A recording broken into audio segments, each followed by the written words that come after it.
नमस्कार, top shot कार्यक्रम में आपका एक बार और स्वागत है।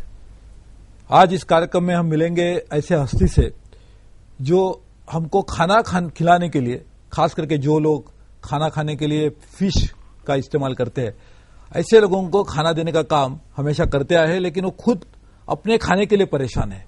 हम मिलेंगे कृष्ण देवनाथ जी से। देवनाथ जी, आपका इस कार्यक्रम में स्वागत है। आप खुद नेशनल फिश वर्कर्स फेडरेशन के राष्ट्रीय अध्यक्ष है, और आप तो अध्यक्ष है, तो आपको तो फिश का काम तो करने के लिए आप बंगाल में रहते? कहाँ रहते? बंगाल में रहते। तो बंगाल से दूर, इतने दूर आप क्यों आए दिल्ली में? केवल बंगाल से ही नहीं, भारत का हर समुद्री प्रांत से 500 से ज्यादा मछुआरे दिल्ली में आए। ये आपके हमारे आज के मछुआरे के जीवन में बहुत ही परेशानी चल रही है। सबसे ज्यादा कितने लोग पूरे देश से लोग आए हैं? पूरे कितने राज्यों से लोग यहाँ पे दिल्ली में आए? अभी दिल्ली में अभी इधर शामिल है 12 राज्य से। 12 राज्य से? 12 राज्य से शामिल है। क्या इतनी परेशानी है? कोस्टल स्टेट में एक बहुत बड़ा परेशानी पैदा हो गया पिछले। What is your problem? Problem is in the coastal zone the ministry of environment has brought a new notification. Still it is in the draft form to be finalized very soon. That is called Coastal Management Zone Notification.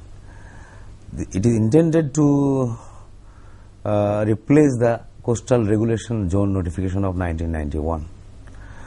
तो पहले जो CRZ Coastal Regulation Zone करके जो notification था, उसके तहत समुद्री किनारा का पर्यावरण और उधर का जो लोगों का रहन सहन और उसका एनवायरनमेंट इकोलॉजी को सुरक्षा देने के लिए ही एनवायरनमेंट प्रोटेक्शन के under the environment protection act it was notified.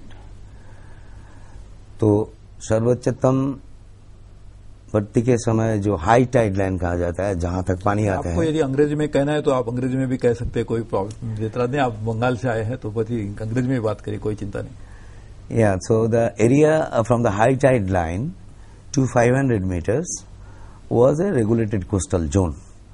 The first 200 meters from the high tide line was a no development zone. Nothing should be changed, it should remain intact.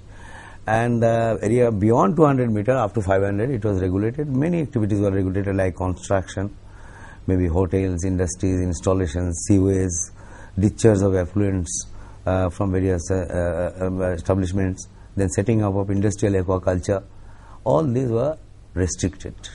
Some of them were totally prohibited. Only those need waterfront facilities were allowed, of course, after environment impact assessment and proper permissions.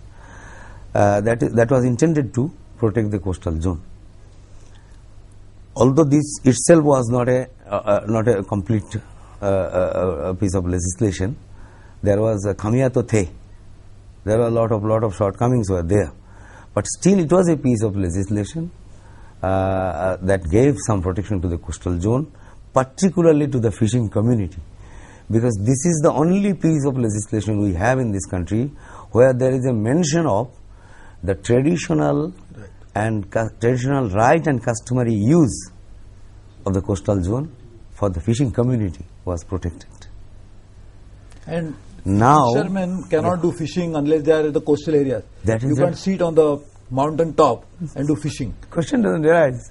And that is how the fishing hamlets and fishing villages also keeps on changing their location with the change of the coastal zone. Sometimes it is a erosion, so they come backward. When it is an accretion, they have to go forward near to the sea. That is how you will see all the fishing hamlets. 3,200 fishing villages are there in our coastal area, 8,000 kilometer length of the coast. These 3,200 villages are very near to the shore. Some are even within 50 meters, 20 meters, and not more than maybe 500 meters. Very few cases will be there. And they have been there for thousands of years, ever since the fishing many started. Of them even thousands, yes. Yeah. So many generations are there. And one peculiarity is that the fishing community in general never concentrated on the kind of title, deed, record of the land. They did not bother. They think the sea is there, it will feed us, and they say Bangaramma or Daryamma. So they consider the sea as the mother, and they are the children of the mother, just living by the side of the mother's lap. Okay, that is their traditional, customary right, or maybe a birthright. It is quite naturally coming to them. Never they thought that someday will come when somebody will tell them to get out of this place. So sea was not just a mother, but also they were protected by the sea. They were fed by the sea because they were getting fishing from the sea, and they in turn protected the sea because they realized that their income, their livelihood comes from the sea. Yeah, that's true. And sea, they do not look at just a place of work. Yeah. It is much more than a place of work for the fishermen. Place of worship. It is a place of worship.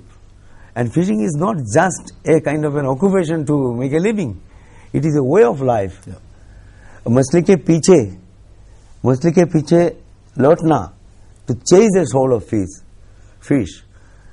and to wait in eager expectation to howl the catch. What is coming we don't know. That thrill, that is the part of the life of a fisherman. Yeah. And so it is a place of worship. So you think the CRZ, the Coastal Regulation Zone, which was a notification issued under the Environment Protection Act way back in 1991, protected the fishermen? See, I am not saying that it itself was a total protection, but that was the only law that protected a fishing community better than any other thing. Yeah. Okay. And fishing community considers the protection of the coast is virtually their protection. That's right. Because they have got a symbiotic relationship. Very symbiotic and inseparable. You take a fisherman and bring to a city, keep him there, that fellow will run away and go back to the sea. He cannot sleep at 4 o'clock in the morning if he doesn't hear the roaring of the sea. That's right. Sea calls me, they say, Darya डाकता है, Darya बुलाता है, ऐसा बोलते हैं. So what is now happening? Why are you agitating? See, what is happening means this new legislation, Coastal Management Zone Notification. The whole paradigm is changed. It was a regulatory aspect, coastal regulated zone. You can't do whatever you like. Now it is a management zone. And if the authorities, concerned authorities feel it is an area of economic interest, they can remove all restrictions. And the zonation of the coastal zone has also been changed. And coastal zone, the definition of a coastal zone has been extended up to 22 kilometers in the sea. But just let me understand, what is that worries you, which is bringing about a change that actually now you feel that all the fishermen from all representatives from all over the states of coastal zones are here? What is that agitating you? First worry is that if this coastal management zone notification comes into effect, it will open up the whole coastal zone for privatization, for setting up of special economic zones, shifting many industries to the coastal zone, and in the process the fishing community will be displaced from their habitat. They will lose access to the sea will be polluted, and whatever restriction is there will just go, because we are experiencing this thing in the Kutch region, also in Visakhapatnam, also in Sri Lanka, and many other places. The same thing already happening. So far, the number of special economic zone proposed out of the whole, almost 60% are proposed in the coastal area. The only restriction was this CRZ. Now, if it is removed, there will not be any problem for anybody to come. But the SEZs were coming when the CRZ was there also. No, SEZ came when there was CRZ, but that was a violation, and there was court cases, and then Supreme Court issued strong strictures, and that problem was there. So they were not happy with that. They wanted to remove, and you yourself was also were also the Minister for Environment, and you know, because of the interest of some people to accommodate many interests, 19 times the CRZ has been amended. So it has been substantially diluted. Still, that is not enough. It should be completely removed. And not only the fishing community, the environmental groups, civil society, intelligentsia, the farming community, everybody is equivocally opposing this CMZ, Coastal Management Zone Notification.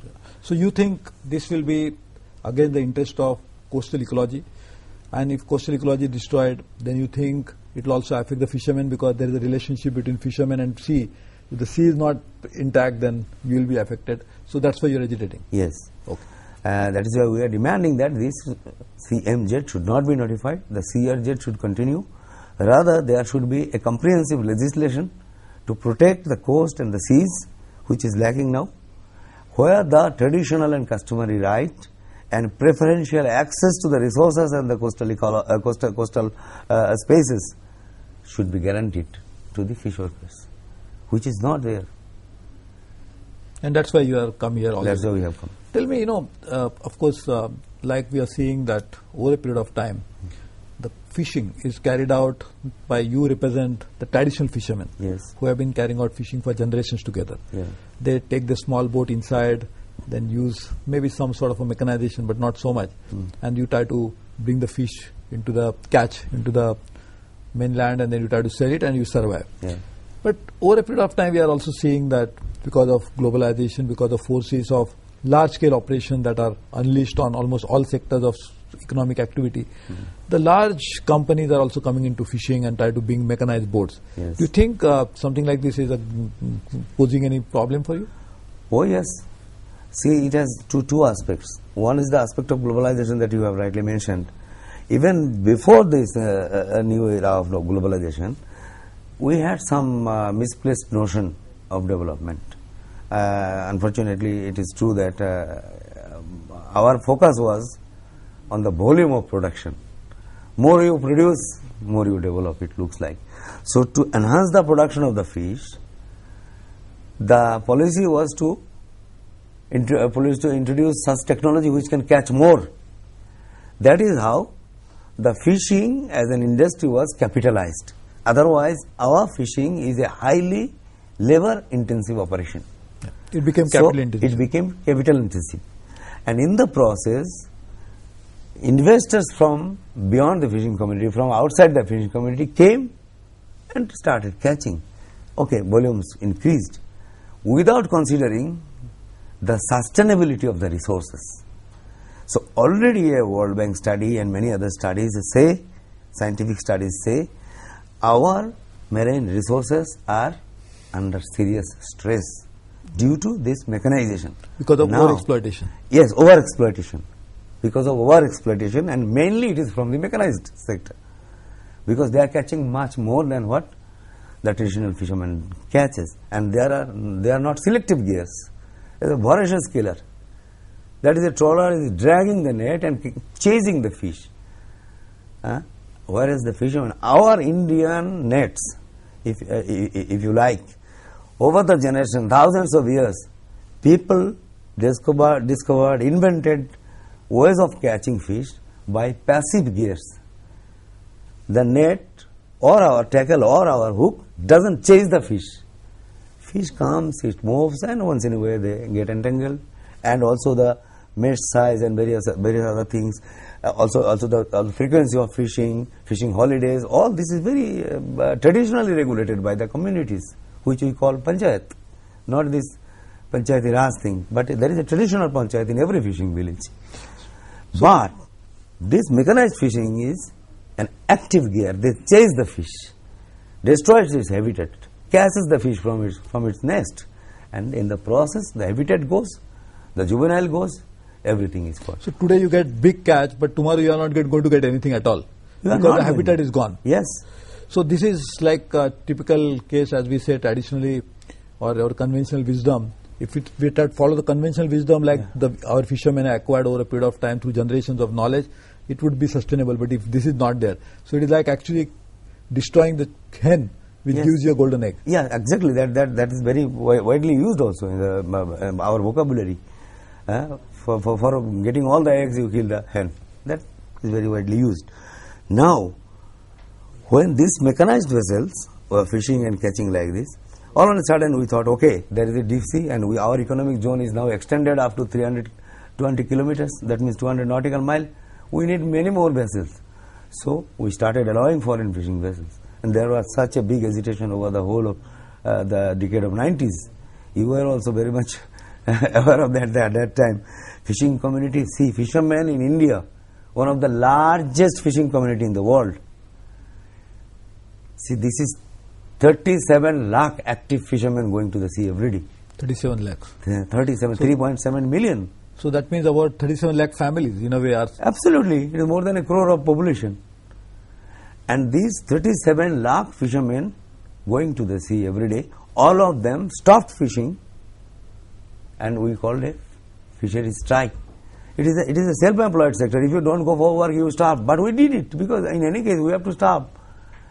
And that is the time that the Murari committee was appointed, and for all parties, all leaders were there, and all very big departmental secretaries and everybody. It was a high power committee, and that Murari committee recommended to cancel all the licenses given to foreign fishing vessels under joint venture or any other scheme, and that no more licensing, already existing licenses also should be cancelled. Once their period is lapsed, they should be renewed. But unfortunate but true, it happened, it was stopped. But right now, government again decided to give licenses. When was this? Since 2006 it started. About 100 permits are given. Out of that, more than 40 vessels are officially operating. How many are non-officially, we don't know. Such huge area of the sea is not patrolled. Sometimes it's not feasible also. So it is anybody's guess how many boats are fishing and what is caught. By a very moderate estimation, almost 30% of our catch from the east coast, I mean eastern sea, that is Bay of Bengal, around Andaman and Orissa and this part, about 30% of the catch is caught by some unreported illegal fishing. So that is, to that extent, the income of these 37 lakh fishermen is gone. They are deprived of that income. They should have come to them. Certainly. And also because to that extent we are actually over-exploiting and therefore making the fishing unsustainable over a period of time. Definitely. This is going to create serious threat to the very existence of the resources there. In the west coast also, 18% of the catch is going to unreported catch by illegal fishing, poaching. So you are actually, what you are trying to fight for is for your own self, but also fighting for environment, fighting for something which actually helps the sustainable fishing over a period of time. So therefore, we'll continue talking to you after a short break. This is something we are talking about fishing and the problems related to the fishermen. 37 lakh people depend on fishing, and they are the ones who actually go into the sea, risk their life and try to do fishing. And what are the problems they are facing? We are talking to their president, National Fish Workers Federation president. Don't go away. Come back soon. We'll continue talking to Mr. Debnath about the problems that the fishermen are facing. This is Suresh Prabhu waiting for you to come back.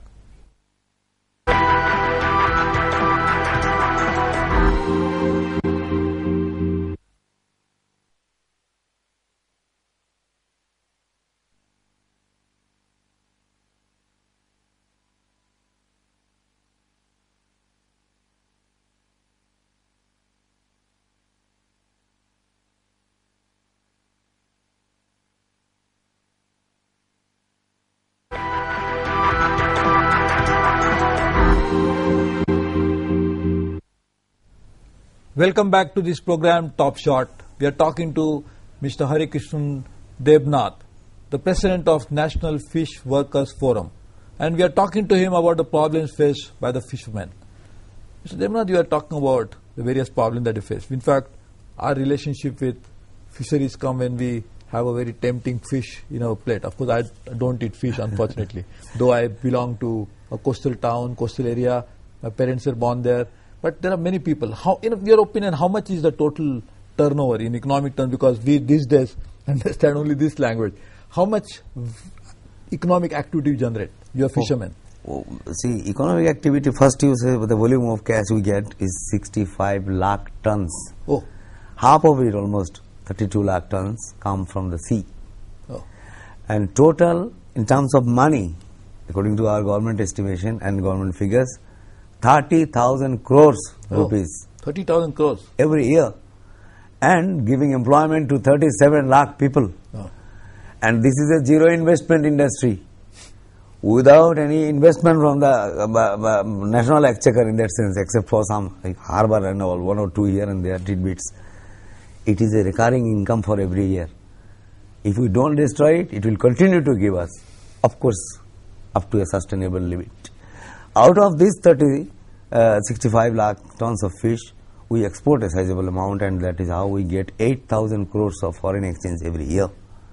That is through the hard work of these 37 lakh fishermen who actually go and risk their life Yes. and go to the sea. Of course, that includes the mechanized sector cash also. Also, yeah, but mainly from this. And basically. another important thing, sometimes it needs to mention, although everybody knows, but it is so common that everybody thinks it is natural, nobody thinks seriously.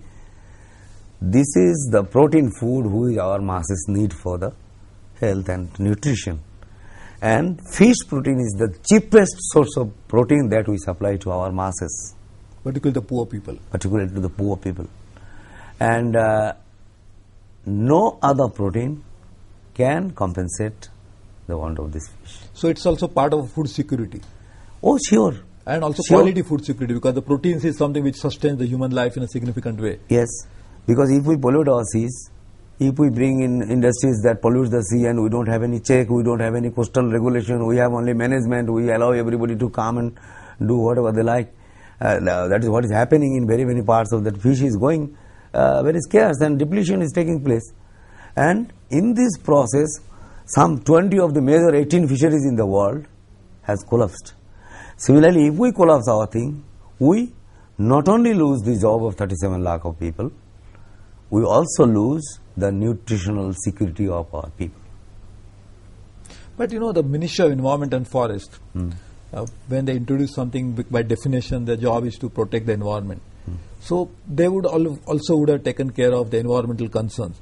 And their idea of bringing this coastal zone management plan is actually to make sure that how to maintain the ecology of that area. So how do you think you, as the community of fishermen representing their cause, would also like to protect this ecology of sea? What we like to do, and what we like the government to do more? First thing is, we will like to see that the state gives a protection to those communities of people who depend on natural resources for their livelihood and who takes care of the nature because of their own sustenance. When there was no law, nothing, no state even, say some colonial or whatever, still these people stayed there, lived there, they have taken care of their environment, ecology, and nothing happened. But okay, it is not, I don't say that only fishermen has a right to go to the sea. Others also have a right to come to the sea coast for a tour or whatever. But why should you need a resort right in the sea? Why can't it be just 500 meters backward?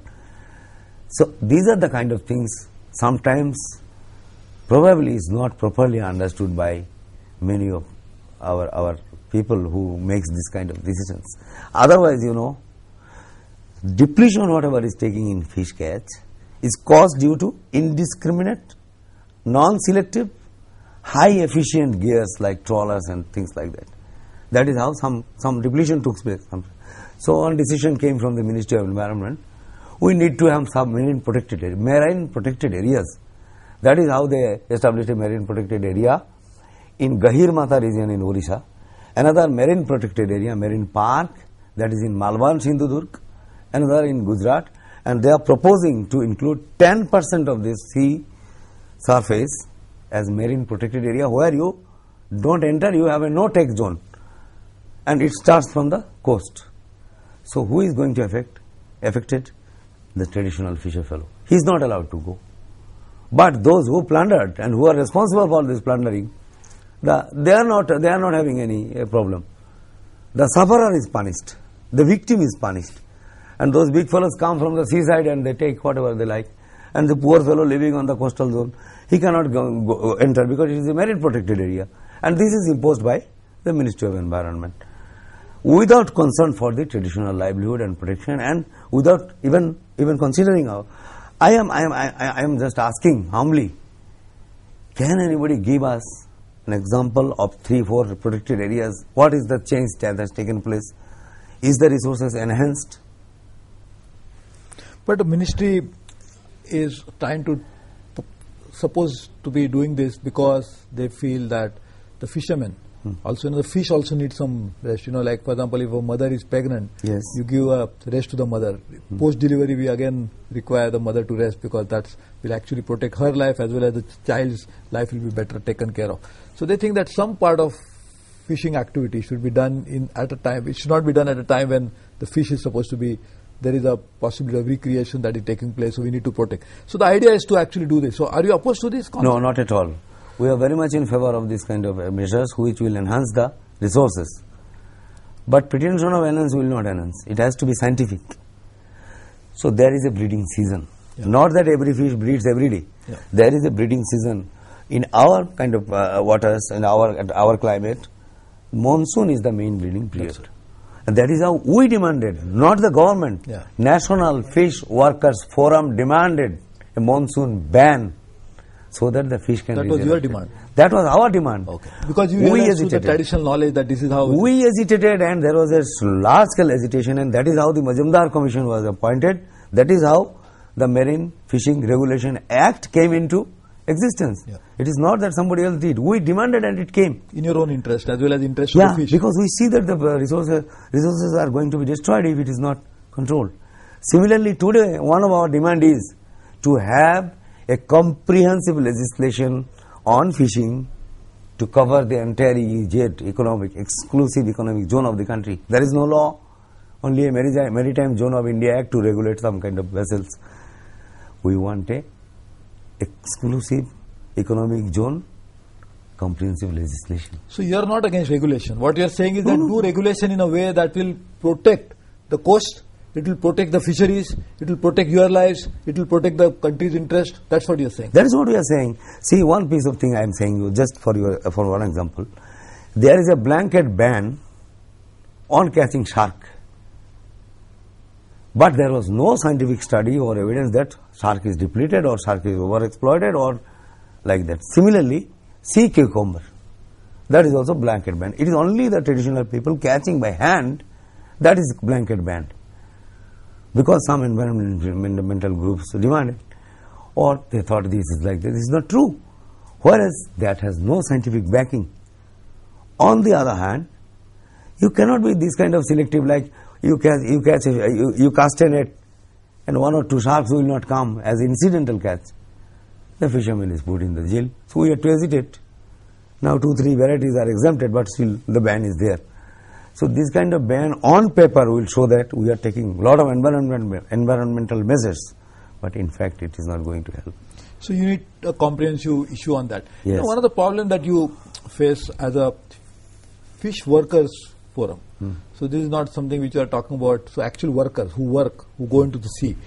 You know, the government of India waived a loan to the farmers, because farmers also work in the field like fishermen work in the sea. And on the premise that the cost, input cost, when you take loan and you start an industry like fishing, for like the farming. Farming is also not considered industry but an activity, economic activity. Fishing is the same thing. You borrow from co-produce, you borrow from others, and you go into the sea and start doing it. Do you think fishing is an economically viable activity? Fishing is economically viable, yes, as a livelihood for the traditional fishermen. It But was like, very well. like But the farmers face the problem. Do you also face the problem that your input cost is high, you take diesel, you take loan, you have to service? So are the fishermen facing the same problem like the farmers? yes, exactly the same problem. Sometimes it is more complicated, because the farmer has a piece of land, at least that can be mortgaged to the bank to get some loan. Yeah. But most of these banks are not interested to give loan to the fisherman because he has a floating boat. So it is not a safe security. So they don't give even the loans. So you have to go through the cooperatives. And that is how there were some schemes from the National Cooperative Development Corporation, NCDC. So some of the loans were available from the NCDC. Otherwise it is mainly from private sources that the small fishermen get, from the middlemen, from the money lenders. How much is the rate of interest from the private lenders? Private lenders, you cannot even imagine. For every 100 rupee, you may have to give even 100 rupee a year. 10 rupees a month, it is not annually. So 120%. 120% like. That is what is existing till. So it's not a